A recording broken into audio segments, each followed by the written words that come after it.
Good evening, guys. What's going on? What's up? It's me, Eddie G, back again with another brand new tasty episode of Eddie G's Comic Culture. Um, Once again, I want to shout out the ones who are responsible for the show. It's sponsored still by the beautiful folks over at Black Apparel. I'm sending a special shout out to a good friend and brother of mine, of course, Kevin Seawright, who has been putting some excellent work in on the show. Believe me, the contributions have been amazing. Make sure you guys check out his website at www.blackapparelblk.com. He's got some great content on his page, and he's also got some pretty awesome merchandise. So if you guys have some extra cash you want to splurge on some stuff, make sure you stop on by. And as I usually do with every show, I always start out with my regular shout outs. First and foremost to my dear friend, the Strictly Comedy Vault on Instagram. Excuse me. He's a young up and coming writer. He's got some good content on his page, and he's also keeping it constantly refreshed with figures and things regarding and all elements based on anything based on comic books and comic book films, or even regular films at that. So make sure you check him out, as long as if you guys have a chance, and an Instagram account. And also sending a special shout out to a good friend, Blu-ray Dan, who's also been a great huge inspiration for me doing what I'm doing right about now. He also has an Instagram page, so if you guys want to check him out also, he's got a great account. He's constantly keeping it updated with unboxings for movies that he gets on Blu-ray and Ultra 4K Blu-rays as well. Not only that, but he also has a YouTube channel, so make sure you check him out. He also like where he pretty much films his unboxings, and as well has some pretty good in-depth reviews regarding movies from the past and present, all on Blu-ray, by the way. And last but not least, I want to send a special shout out to a dear friend of mine in New York, Dennis Knight. He's a writer on the indie label Pronto Comics. He's got a comic book out called Cross. He's actually excuse me, not to duck out of the camera so much, but he's actually going to be appearing at New York City's Comic Con this weekend at the Javits Center starting on the 5th. He's got a small booth, so if you guys are definitely in town, make sure you check him out. I'm actually going to post, I have the information right about now. His booth number is actually 966 Pronto Comics at the small press section. So if you guys feel like stopping by and checking out his material, he's going to have a wonderful spread out on the floor for you. So, here I am back again. It's been a pretty good weekend. I actually had, it was a birthday weekend for me. I decided, my wife decided to take me out, and, got some pretty good presents, pretty awesome presents, actually. One of them that I am going to showcase, which is going to be the topic of this show today. Sorry to adjust like this so much on the camera. I just wanted to get this thing going because it's pretty late. But, I've actually acquired one of my favorite figures of all time. It's not an original, honestly. This is based on one of the most popular TV cartoons in the 80s, produced, called the Thundercats. And here I have a awesome 8-inch figure with great articulation of Lion-O, leader or lord, if you may say, of the Thundercats. Look at that. That's a pretty badass one. I mean, it's an 8-inch figure for what it's worth. I mean, it could have been a little shorter, but I'm not complaining. It's an awesome figure. Something that definitely I'm happy to have in my collection. I've been dying to get this version of the character for quite some time. And as I did my He-Man tribute earlier on, this is one of the shows I always wanted to touch up on. Thundercats actually debuted in 1985, and it ran up until, if I'm not mistaken, 88 or 89, possibly a little later than that. Either way, but it was an awesome show. I mean, it was one of the step-ups, actually, from He-Man, because it pretty much, if you guys remember He-Man's, it lasted up until 1989. So if you remember, He-Man actually lasted only 2 seasons, even though it had like a barrage of episodes. Strangely enough, a lot of the animated shows back then, they had a lot more episodes than what the shows have now, actually. And it's evident from when you watch shows like, if you go on Netflix, if you have a Netflix account right now, you'll definitely see the number of episodes in order with the seasons, that these shows go actually like 70 episodes deep, for each season, which is pretty crazy. considering what it's worth. I mean, it's actually like, not even shows, not even regular sitcoms or other shows take that long, can reach that sort of milestone. So it's actually a pretty awesome, it was pretty, even though He-Man still had a lot of material to watch, it's still only 2 seasons, and at some point you do get to see everything. Not that it doesn't mean it make you any less of a fan, but after a while you want to watch something a little bit more refreshing, and here came Thundercats to do that.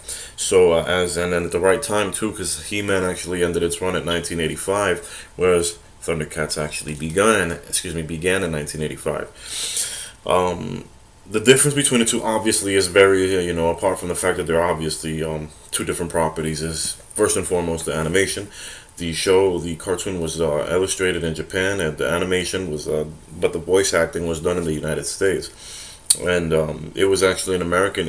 So it was like it was an American. So it falls on it falls on the line of between. It's an American and Japanese show at the same time, but it follows the squad of Thundercats, which is basically Lion-O, Tiger, Panthro, Chitara, Wily Kid and Wily Cat, and as well as Snarf, as they leave their home world of Thundera. Apparently, the planet the planet explodes, and it's kind of oddly enough to go into that. It actually I think it did take some criticism from time to time over the fact that it was actually it borrowed a lot from other comic properties as well, and not just comic book properties, but famous films such as Star Wars and so on and so forth, because these characters, they had to flee their home world before it exploded. Lion-O, who was just a boy, as he's on the ship that they're leaving his home world on, and they're finding another planet. He was actually born. He was a chosen one of the Thundercats. He was a chosen leader, obviously. So as they're leaving their planet, Jaga, who's one of the I guess he was actually the true lord of the Thundercats before it was passed on to Lion-O. He in the first episode you see him discussing to Lion-O what his purpose is and what he's supposed to do. So he gives him he gives him the 411 on what his life's destiny is as far as leading the Thundercats to survival and striving, and thriving to better to better themselves and elevate themselves in life, basically. But apparently during as they leave their homeworld and then the planet explodes, they also become they fall under attack by by one of the natural enemies, the mutants of Plundar. And if I remember correctly, there was Slithe, Monkeyin, and I'm not too sure. I don't remember the other characters as well. But they follow the Thundercats to a new world called Third Earth, and there's the Thundercats are in their ship, and they go, as they travel through they travel through light years. They sleep in suspended, they're supposedly sleeping in suspended animation. But apparently Lion-O's pod ended up, it didn't stop his aging at all. It just, while everyone else stopped aging, his was defected, and it was just working slowly. So by the time he arrives to Third Earth, Lion-O's already a grown, he's actually a grown man. But even though his body is that of a grown adult male, he has the mentality of a 10-year-old boy. So as he learns that he's also, and as he learns that he's the leader of the Thundercats, now he all of a sudden has to bear the responsibility of leading them and taking, holding in possession in his hands the sword of omens, which is his main, and which also has the emblem of the Eye of Thundera, which happens to be the source of the Thundercats' power, which is also haunted by the mutants. So the sword is a badass feature, by the way. It's as you can see here, it's in its regular form. It's always usually a dagger. I don't know if the camera can get it too good, but it's right here. It's usually a dagger, and then when he makes his magical, when he does his the chant, the thunder, Thundercats ho, it extends and becomes this. I know what you guys are thinking. Get your minds out of the gutter. But yeah. And then on top of that, he also has his glove. That's a claw, which also with this glove, which is it actually is a pretty functional. It was a pretty cool feature. It was definitely a functional apparatus. It was almost like the it was kind of like it was it was like Batman's grappling gun, but it was a lot more than that. Like the nails from the claw extended just in case he was falling from great heights and he needed to the nails would extend and turn into like these cables and latch onto something while he's falling, just in case he couldn't because they couldn't fly, obviously, on their own. They needed a ship. But what was that? What else was that? It was also a sheath for the dagger, for the Sword of Omens. He actually kept it in the front of there was like a slit, like a slot in there for him to keep the Sword of Omens as it was when it was in its original form as a dagger.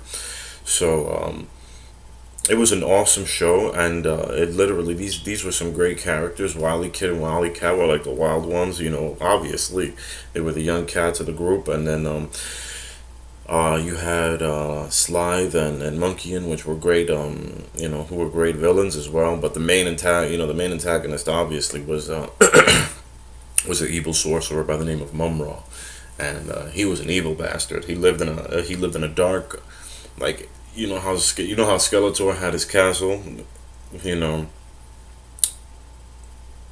Mumra had that dark. He had a black pyramid surrounded by like 4 pillars that were always constantly like the source of lightning and stuff like that. So it was a pretty badass setting for him. He was a villain. He was a really evil son of a bitch. Like he was like a lot of. If you had a religious family, like, you gotta understand, in the '80s when people were pretty religious, they felt like sorcery was definitely work of the devil. So just to give you an example, Dungeons and Dragons was considered like considered a demonic like a demonic game, a gateway to hell. Like it was like a cousin of the Ouija board or whatever.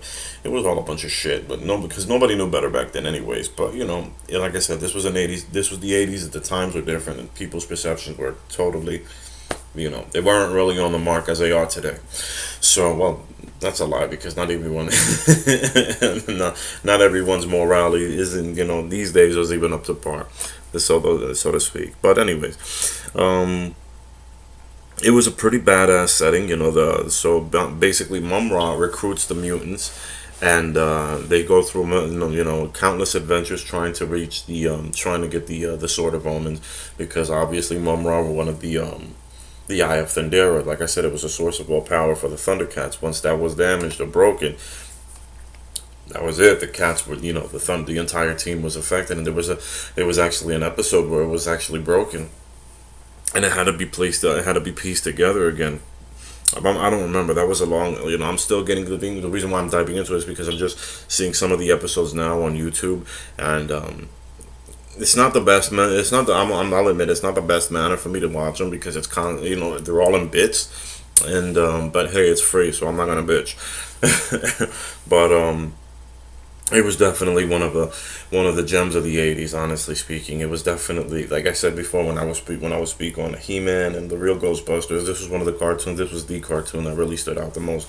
And then from time to time, it was always constantly brought up throughout multiple websites, and even then at the dawn of social media, that there was going to be a Thundercats film, or God knows what, and it never got off the ground. There would be there was rumors about who was playing who, and they did have like a script ready at some point around 2000, 10 years ago, 2007, and even a director, but it was always placed on hold, and that was that. They did reboot the series later on, though, around the year 2000, around 2011, 2012, and it was met with mixed reactions from fans. For mostly, a lot of the fans were mainly they really weren't too keen on the new take of the Thundercats as far as the reboot was concerned. I mean, that was, to me, I think that was actually a more honorable show. It was a more honorable ode for a reboot, because of the fact that it didn't exploit the mythos of the Thundercats. Like it really did, like it dug deep into what was the past of Lion-O and on Thundera, that it wasn't something like it wasn't. Like it wasn't as drawn, or it wasn't an overblown cartoon like most people have made it out to be. Like a lot of people had some serious like issues with it. They felt like they were just, and then on top of that, the ratings didn't hit too well. It didn't hit as well as a reboot for the Masters of the Universe. So it never got a chance to really take off. But it was awesome. The original was always is one of those gems that's always gonna have a place in my heart. You see things like the Eye of Thundera, like I said, I mentioned before, the power of the Sword of Omens, and plus the Sword of Omens. What was also awesome about that is like in the two holes next to the Eye of Thundera, it wasn't just like a regular, it wasn't like that actually was. Those were actually useful. The holes on the sword, on the handle of the sword, was actually like where he would just look in and he could actually see, like he could see things, like Lionel could actually see things happening from a distance that he couldn't, like nobody would normally see, like miles and miles away. It enabled him to get that kind of to have that. That was also another badass power that he had on the sword. Um, but like I said, it was a great show. It was fantastic. And then on top of that, it was like picture it of the picture it like the X-Men or Justice League or the Avengers, and they were all cats. You know what I'm saying? Like humanoid cat creatures, and this is exactly what that show was. I mean, you saw their HQ. Their HQ was amazing. The HQ was fantastic, of course. And then they had my one of the favorite things that I always wanted to get my hands on as well was the Thunder Tank. The Thunder Tank was like the Thunder Tank to me. I think was like I had a lot of. I don't care if anybody will dispute this or not. You can dispute it all you want. But I feel that the Thunder Tank to me was actually kind of like an inspiration for Christopher Nolan's Dark Knight Batmobile, the Tumbler, because it almost looks exactly alike. Like if you take a picture of if you look at the Tumbler and the Thunder Tank and put them side by side, you'll see the similarities. Um, but it was still a badass vehicle, and it was actually a lot bigger than what it was. It was a lot bigger in most scenes than what it really was, because it managed the back of the tank. It didn't look so big in such a grand scale, but like I said, I guess at that time, there wasn't really 3D animation, so it really wasn't like you could get an idea. But then there were scenes where they would have the entire group in the back of the Thunder Tank. I'm like, wait a minute, how the hell did they fit all of those guys in there? Um, but they did, and it was pretty, and it was pretty awesome. And not to mention that song bitch used to the Thunder Tank would climb up walls and everything just as much. It was insane. It was intense. So they were great. There was a great team. They were human like they were humanoid cat creatures. They had the way whenever there was a problem, and Lionel would always use the sword. Their eyes constantly lit up, as like I said, it was a source of their power. It was like a sense for them, like a sixth sense for them. And they would run, they would rush to the scene, and every one of them had their own special characteristics. Um, Tigra had the whips. Let's see, Panthro had the nunchucks, which he was nice in. Who else? Chitara, who was obviously who was like who was the speedster of the group, had the bow staff. And Wily Kid and Wily Cat, they had the hoverboards, which was pretty. They were the shit. I'm not even gonna lie. And they would always have like the smoke pellets or the smoke bombs, similar to what Batman had. So, there was definitely some similarities between this property and other comic book properties as well, where a lot of people may have had a little beef with it, but I saw no problems with it whatsoever. I thought it was pretty awesome, so to speak. So, yeah, it was a great show, and when it ended, it didn't really get a lot. That was the only thing that sucked about these shows back then in the '80s, was when they finished. They finished. It wasn't really like there wasn't a grand finale episode to actually say goodbye or anything like that. But we always want to, especially now with my generation being the age that we are, and then then of course you have the younger ones that do remember, vaguely a lot of the stuff, the material from this time. They want to see these characters again, like reborn, and I think I think it's only fair, it's only right. I mean, considering now that, let's be honest, considering all that Hollywood is pumping out, it doesn't really seem like they have much of an idea as to what for originality anymore. Um, they would, they got a lot of untapped materials with these shows, and for as long as they have it done right with respect, and they don't have they don't Michael Bay the shit out of it, because what Michael Bay did to the Transformers was literally an atrocity. I know those movies have their fans, but I don't give a shit. I mean, those what he did after that, the first movie was okay. The first movie was okay. After the sequel, the second one, everything went downhill.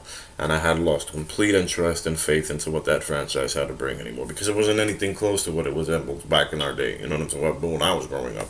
And what's so oddly enough is that that film series lasted for so long that it even actually, they got a spin-off already in production, if I'm not, with Bumblebee.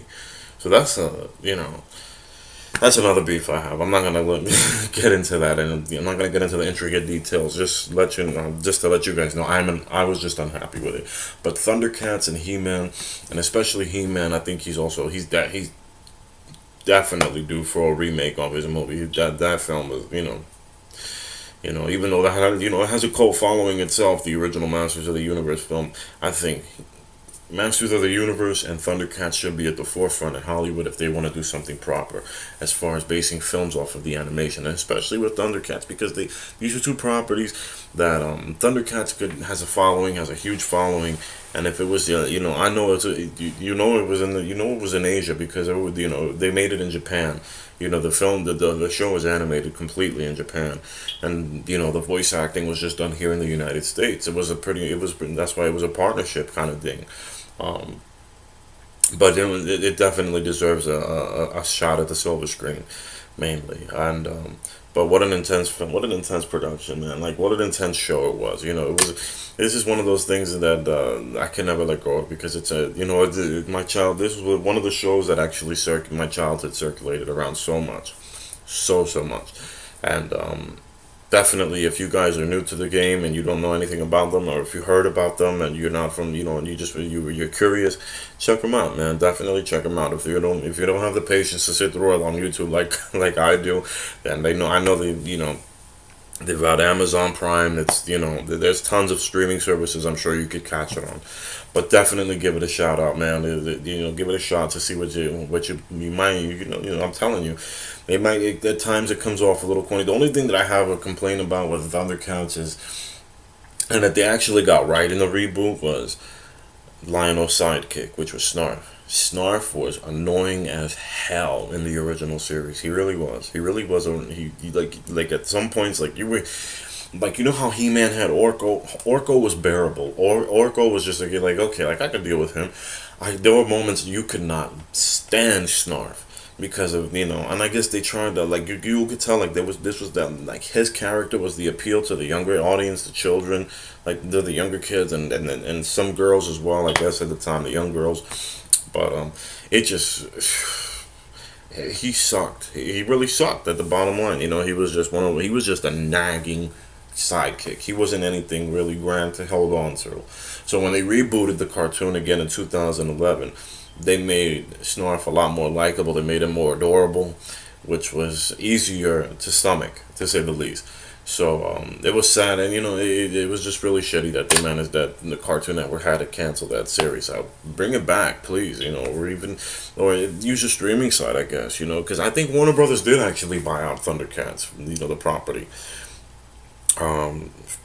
Use it on one of if they're planning on launching that DC streaming service. Hell, man, like, do something with that, But either or, I digress. I would love to see the return of Thundercats in any form, even if it's just for that, or even in a bit, or even if they did it the same way the Ghostbusters did for that video game back in 2009, which was pretty hot as well for the Xbox, the 360 and PS3. But this is my definite love letter for the Thundercats. I love the show. Great animation, fantastic animation. It was groundbreaking, you could tell.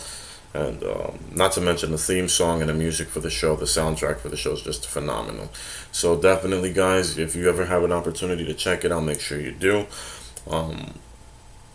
Like I said, there's plenty of other streaming services if you don't want to sit through the pieces of it on YouTube. But it's definitely worth it'll definitely be worth your while. If you still see it and you don't like it, then let me know what it is, man. So for that, I'm gonna actually wrap up this tribute episode. Thank you guys for riding out with me once again. You already know. If you have any questions, comments, or suggestions, you already know. Hit the comment section. Let me know what you like, what you know. Let me know what you didn't like. If you want to have if you have any ideas of something that you want to talk about in future episodes, then I'll definitely put that in consideration as well. But once again, I appreciate the love that you guys have been showing and the support as well. So I'll be seeing you guys next time around. Make sure you stay safe out there and take care of yourself. All right.